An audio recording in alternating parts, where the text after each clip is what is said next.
सभी का एक बार फिर से स्वागत है EMRS के प्रिंसिपल सीरीज में, जिसमें कि आज हम लोग टॉपिक कवर करेंगे CCS कंडक्ट रूल के अंदर एक्टिविटीज़ नॉट रिक्वायरिंग परमिशन।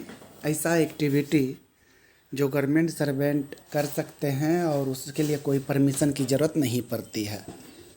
तो स्टार्ट करते हैं फर्स्ट में, to seek redressal in court of law और in central administrative tribunals of grievances arising out of employment. तो कोर्ट ऑफ लॉ मतलब कोर्ट में शामिल होने के लिए, रिड्रेस करने के लिए, वहाँ जाने के लिए कोई परमिशन वहाँ अटेंड कर सकते हैं, या कैट में भी अगर कोई एम्प्लॉयमेंट से रिलेटेड कोई केस है तो वहाँ पे परमिशन की ज़रूरत नहीं पड़ती है। To participate during spare time in श्रम धन ऑर्गेनाइज्ड बाय गवर्नमेंट डिपार्टमेंट्स और भारत सेवक समाज। इससे क्वेश्चन बनता है, या तो कोई गवर्नमेंट डिपार्टमेंट के द्वारा श्रम धन ऑर्गेनाइज हुआ उसमें टाइम स्पेंड करना, उसमें पार्टिसिपेट करना, या भारत सेवक समाज के द्वारा श्रम दान जो आयोजित किया गया उसमें पार्टिसिपेट कर सकते हैं। इसके लिए कोई भी परमिशन की ज़रूरत नहीं होती है। टू बिकम मेंबर ऑफ संयुक्ता सदाचार समिति, इसके लिए भी परमिशन की ज़रूरत नहीं होती है। To publish a book himself और through a publisher in the bona fide discharge of his duty, अपनी ड्यूटी को सही रूप से करते हुए इसके साथ साथ कोई बुक पब्लिश हम कर सकते हैं। इसके लिए परमिशन की ज़रूरत नहीं होती है। हम सेल्फ भी कर सकते हैं, पब्लिशर के थ्रू भी कर सकते हैं। टू सबमिट मेमोरेंडा बिफोर पे कमीशन में जो एनामोलीज रह गई, तो उसके लिए पे कमीशन को रिप्रेजेंट करने के लिए कोई परमिशन की ज़रूरत नहीं होती है। गवर्नमेंट सर्वेंट फ्री हैं इसके लिए। To participate in flag day celebration on a voluntarily basis, flag day celebration में शामिल हो सकते हैं। To participate in the fund raising effort of the national foundation for communal harmony, national foundation for communal harmony के लिए हम लोग करते हैं एवरी ईयर एक टिकट स्टैम्प जो आता है, वो हम लोग फंड कलेक्शन करते हैं, चंदा एक तरह से सभी से लेते हैं। इसमें पार्टिसिपेट कर सकते हैं, इसमें कोई प्रॉब्लम नहीं है।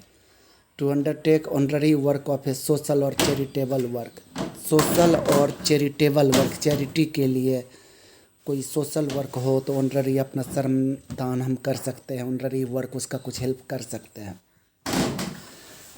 यही है कि ये क्या होना चाहिए, सोशल और चैरिटेबल नेचर का होना चाहिए, पेमेंट बेस नहीं होना चाहिए। To undertake occasional work of a literary artistic और साइंटिफिक करेक्टर, लिटरेरी आर्टिस्टिक और साइंटिफिक करेक्टर का ओकेजनल कोई काम हो तो उसको किया जा सकता है। टू पार्टिसिप 3 टर्म यहाँ पे आया है, लिटरेरी, आर्टिस्टिक और साइंटिफिक करेक्टर का। नेक्स्ट है to participate in sports activities as an amateur के रूप में स्पोर्ट्स एक्टिविटी में शामिल हो सकते हैं। Okay, next to take part in registration, promotion और management of a literary, scientific और चैरिटेबल सोसाइटी और ऑफ ए क्लब और सिमिलर ऑर्गेनाइजेशन और a cooperative society substantially for the benefit of government servant. तो रजिस्ट्रेशन, प्रमोशन और management में participate कर सकते हैं। कहाँ पे, तो लिटरेरी, साइंटिफिक और चैरिटेबल सोसाइटी या क्लब के अंदर, या वैसे ऑर्गेनाइजेशन में, या कोऑपरेटिव सोसाइटी में जो गवर्नमेंट के बेनिफिट के लिए काम करती हो। अब एक नेक्स्ट जो टॉपिक आ जाता है unauthorised absence, break in service, dies non, इस सब के बारे में अभी हम लोग डिस्कस करेंगे। तो यहाँ क्या कह रहा है, wilful absence from duty not covered by grant of leave will be treated as dies non for all purpose, example increment, leave and pension. क्या कहता है, तो विलफुल एब्सेंस फ्रॉम ड्यूटी, जानबूझ करके ड्यूटी से एब्सेंस होना, note covered by grant of leave, जिसको कि लीव ग्रांट, अगर मान लीजिए आप एब्सेंट हो गए और बाद में आपका ऑफिसर जो है, superior officer, leave sanctioning authority उसको लीव में कन्वर्ट ग्रांट कर देते हैं लीव, तब तो कोई बात नहीं। लेकिन अगर लीव ग्रांट नहीं हुआ उस दिन का तो will be treated as dies non for all purpose. उसके इसकी एक टर्म आया डाइज नोन, विलफुल एब्सेंस को बोला गया तो ये डाइज नोन बन जाएगा। और डाइज नोन अगर होगा तो ऑल पर्पस के लिए होगा, इंक्रीमेंट के लिए वो नॉन वर्किंग डे माना जाएगा, मतलब आपका काउंट नहीं होगा वो सर्विस, उससे पहले का सर्विस। लीव के लिए और पेंशन के लिए, लीव जो आपको मिलता है वर्क करते हैं 6 महीना तो आपको उसके प्रपोर्शनेट ELCL मिलता है तो वो नहीं मिलेगा। पेंशन के लिए भी वो अप्लीकेबल होगा, पेंशन भी आपका इफेक्टेड होगा। Such absence without leave standing singly or not in continuation of any authorized leave of absence will constitute an interruption in service entailing forfeiture of past service for the purpose of pension and requires condonation by the appointing authority for counting past service of for pension।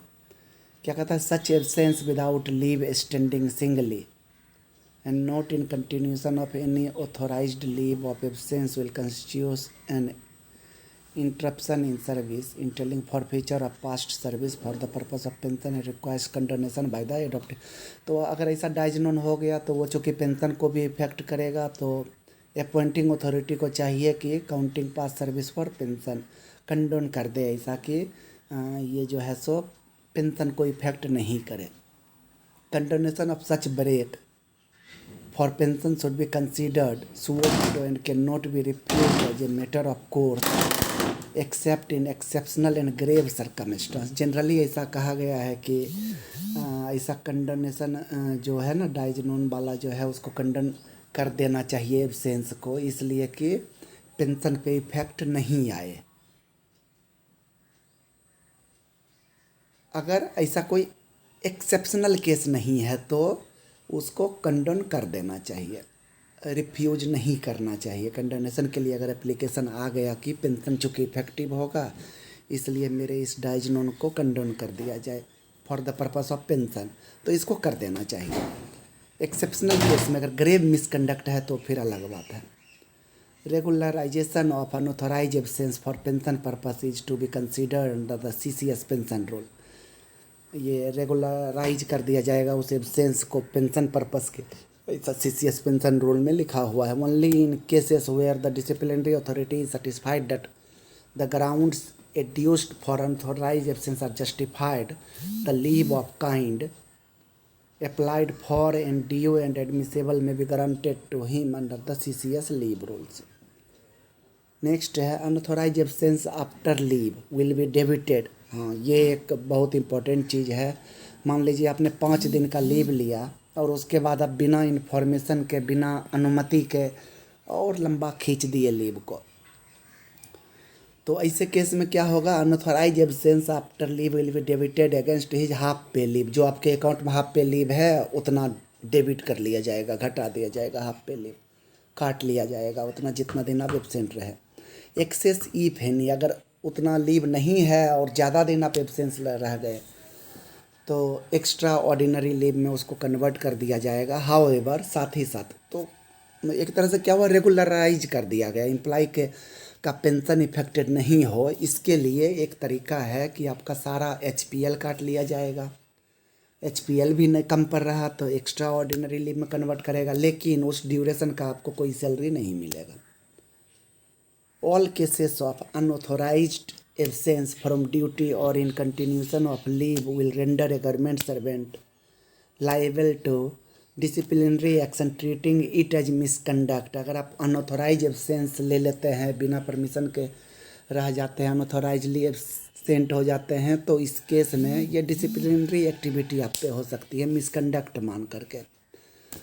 Next है unauthorised absence will be deemed to cause an interruption और break in service with attendant disabilities.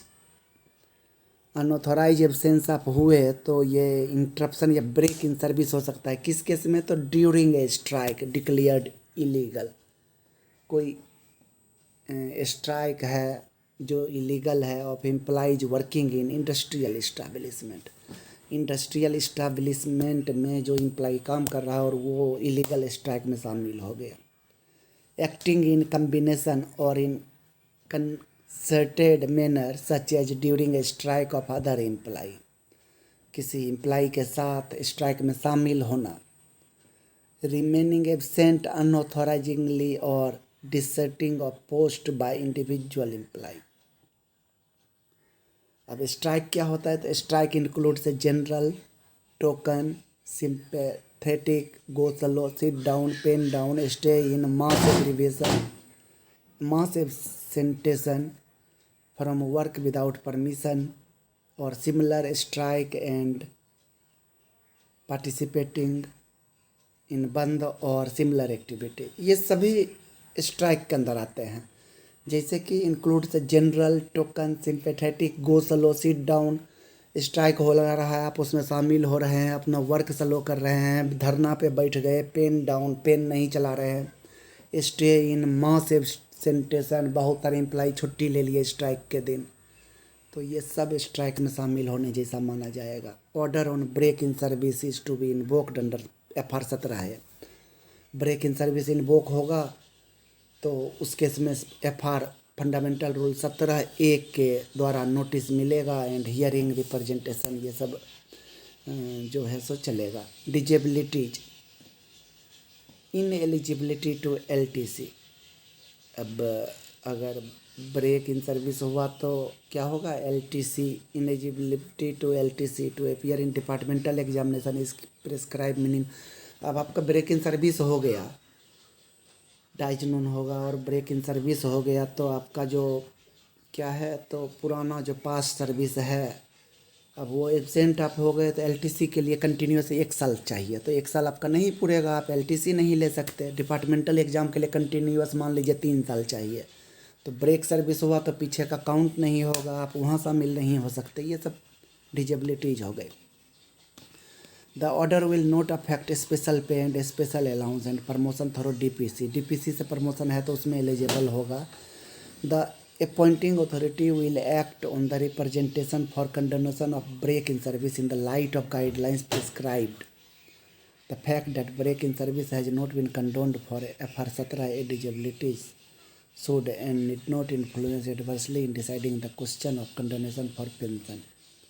Dies known only individual cases of unauthorized absence from duty which is not in pursuance of concerted action by a group of employees acting in combination is to be treated as dies known. Dies known does not constitute break in service, but only the days treated as dies known are not counted as duty for the purpose. Break in service जो है सो हो गया तो वो pension को effect करेगा, LTC को effect करेगा, लेकिन डाइज नोन अगर हुआ जो आपका जितना दिन है, बोला गया कि कोई इंडिविजुअल अगर एब्सेंट होता है, ऐसा नहीं है कि वो धरना में शामिल हुआ और स्ट्राइक में शामिल हुआ, जॉइंटली एब्सेंट हो गया, तो ऐसे केस में उस छुट्टी को सिर्फ डाइज नोन मान लिया जाएगा और ये इफेक्ट नहीं करेगा, not counted for the any other purpose. अब तो आज के लिए इतना ही, हम लोग नेक्स्ट वीडियो में देखेंगे गवर्नमेंट सर्वेंट एंड पॉलिटिक्स।